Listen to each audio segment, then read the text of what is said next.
Hi, I'm Gracie Moody, and I'm from Wallace State Community College's Fast Track program. Tonight, we're going to be reading Chapters 7 and 8 of Treasure Island, which has been adapted to a children's book but was originally written by Robert Louis Stevenson. Let's get going. Chapter 7, I Go to Bristol. It was longer than the squire had imagined before we were ready to set sail. I found someone to help my mother run the inn, and I waited patiently. I dreamed about the island on the map night and day, and in my mind I explored every acre of it and climbed to the top of the hill they called the Spyglass. I fought savages and was hunted by wild animals. Little did I know that my dreams wouldn't be as strange and tragic as our real adventures. Weeks passed, and one day Dr. Livesey and Tom Redruth, the gamekeeper, came to the inn. "I've received word from Squire Trelawney," said the doctor, handing me a letter. Old Anchor Inn, Bristol, March 1st, 17. Dr. Livesey, the ship is bought and fitted. Her name is the Hispaniola. I got her through my friend Blandy. Every person in Bristol worked very hard to ready the ship as soon as they got wind of the port we sailed for. Treasure, I mean. The squire has been talking, I said.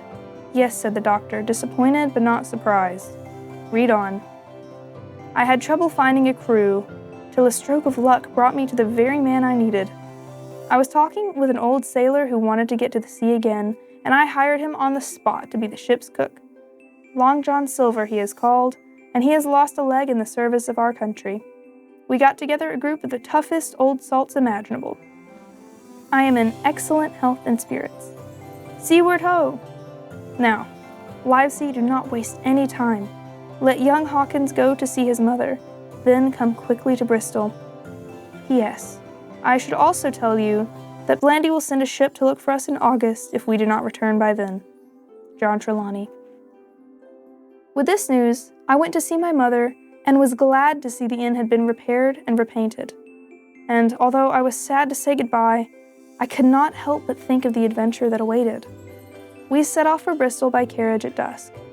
I must have slept like a log, for when I awoke, I found that it was midday and we had come to a stop in a city street. Where are we? I asked. Bristol, said Tom. Soon after, we met Squire Trelawney. At the docks were ships of all sizes from many nations. And though I had lived by the shore my whole life, I felt I had never been by the sea till then.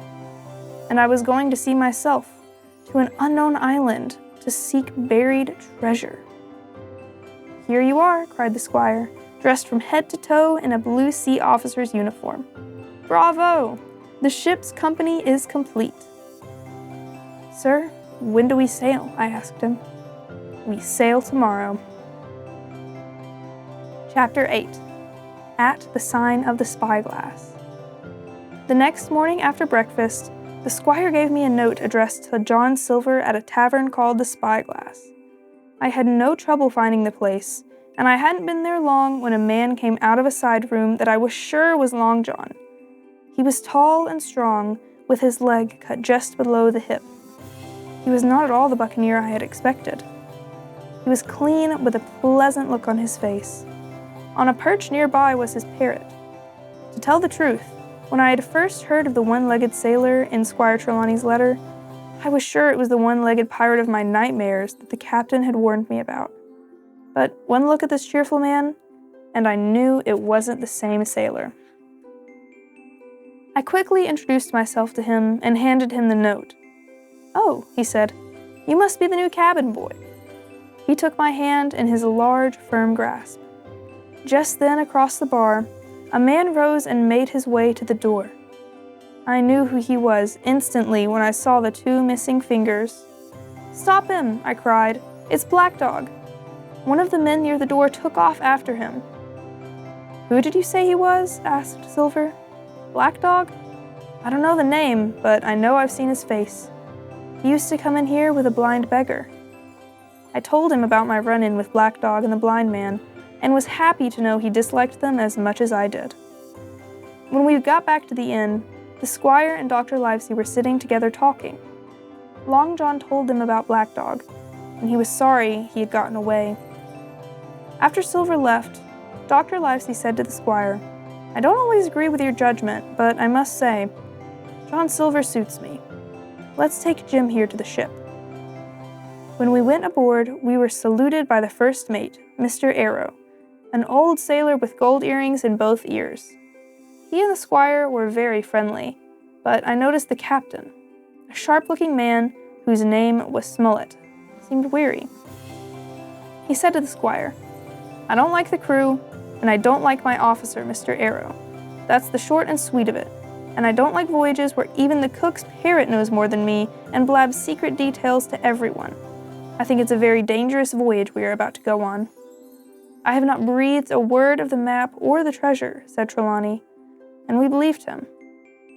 Somehow, even the lowliest swab was aware of the quest, and that is very dangerous indeed. The captain insisted that the map be locked away or he would resign. The doctor reassured him and was able to calm him down. The captain barked at me to go below deck and help Long John with the cooking. After seeing the manner in which he treated his crew, I can tell you now, I disliked the captain intensely. All right, I hope you enjoyed chapters 7 and 8. I'll see you again soon. Good night.